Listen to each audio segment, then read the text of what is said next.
As a young person, I was confronted by many hardships, abuse, sexual abuse, neglect, marginalization, and those had left me vulnerable to persons who could make it seem like they loved me and truly cared about me. And so when I had met my trafficker, that's exactly what he did. He made it seem like he could take care of me, and he made me feel protected and safe for the first time in my life. Tell me how the exploitation started. He listened to me. He made me feel important, and in feeling that way, I opened up to him and told him things that I wanted deeply. And he made me believe that we could get those things together. And so I had started really doing what he had said to have this dream come true. And part of that dream of his was to take all of the money that that I would be making. So he started telling you that if you slept with other men, that it would just be short term. This is kind of how it goes, right? And then that money would go toward building your future together. Yes, except for it was a bit more diabolical in the sense where he was working in massage parlors. And so because massage parlors are licensed, it seemed like it was socially accepted and sanctioned. And so he made me think that what I was doing wasn't really that bad. And did it stay in massage parlors the whole time? No. So what's going on inside of you as you're seeing this escalation and this hero is pushing you further and further out, maybe further than you really want to go? He does love me. He really is going to take care of me. He really is going to protect me. This is just for a short time. But then as I was realizing that he was lying, right? Because what he was telling me wasn't coming true.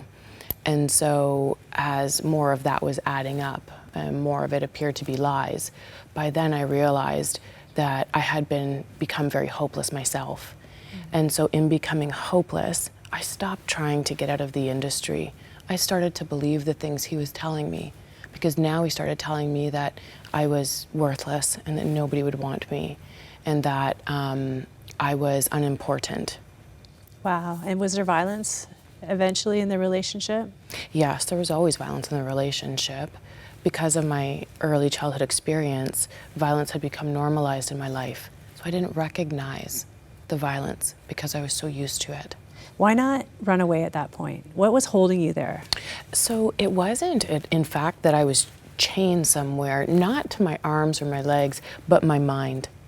He now had me believing that I wouldn't amount to anything and that I hadn't a future away from him or outside of the industry.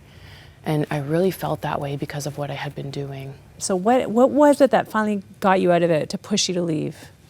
I wish I could look at you and say I was this amazing, brave woman. I wish I could. But my trafficker took up with another girl. And him taking up with another girl was what freed me, because my trafficker was dangerous and I didn't believe I could safely get away from him.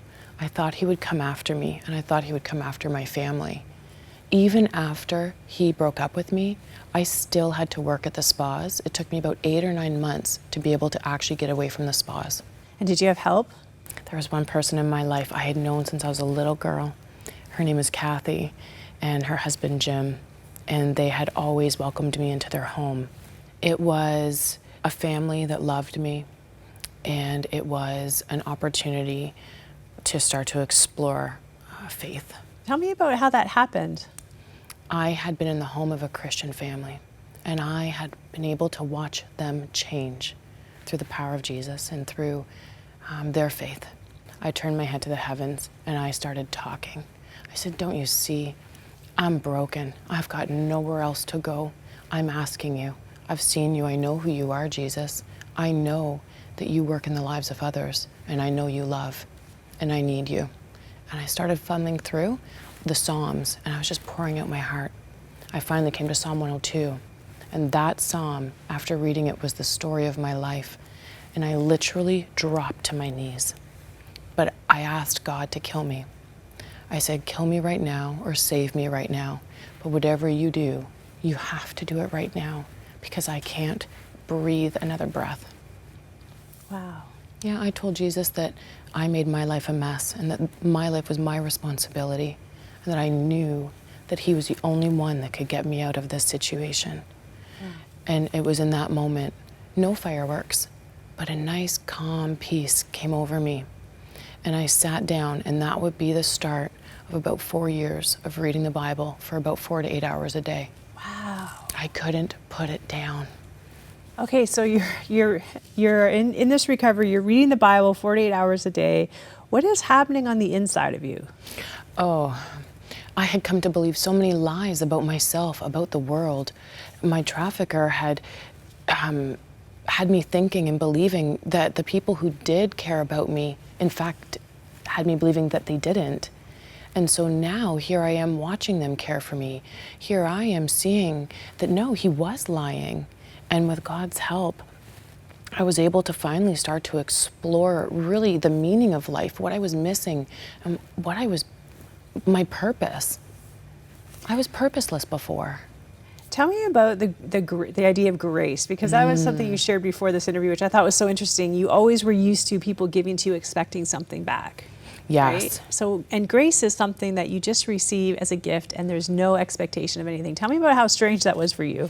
It was like a grenade, and I was waiting for this grace grenade to go off because everything was very much so reciprocal. You did not get something without having to give something back, and often you had to pay back 10 times more than what was given you, and sometimes what was asked of you was just too much. And so after I had given my heart to the Lord, I became involved with my church that I'm still very involved with. And this community of faithful women, particularly, and men, came around me, and they would be so kind as to check in with me and do things for me and take me places. And I was expecting to have to return something, but they weren't telling me, they weren't asking for anything in return. And when I would try to give a favor back, they would say, no, I don't need it, it's okay. And because I didn't know what to think yet, because I was so in my mind trained to return, I didn't know how to take it. And I would be often praying, God, what am I supposed to do? They've given me something. What am I supposed to do?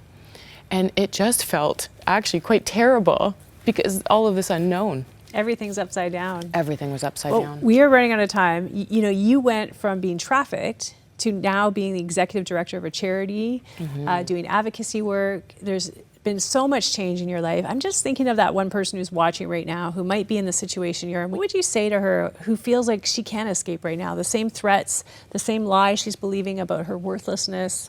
What hope would you give her? If for a second someone could believe or imagine that they were worth it, that they had value, that they had a future and a purpose, if they could just for a second even borrow hope, if it's not their own, that will help them pick up the phone to call somebody that could help.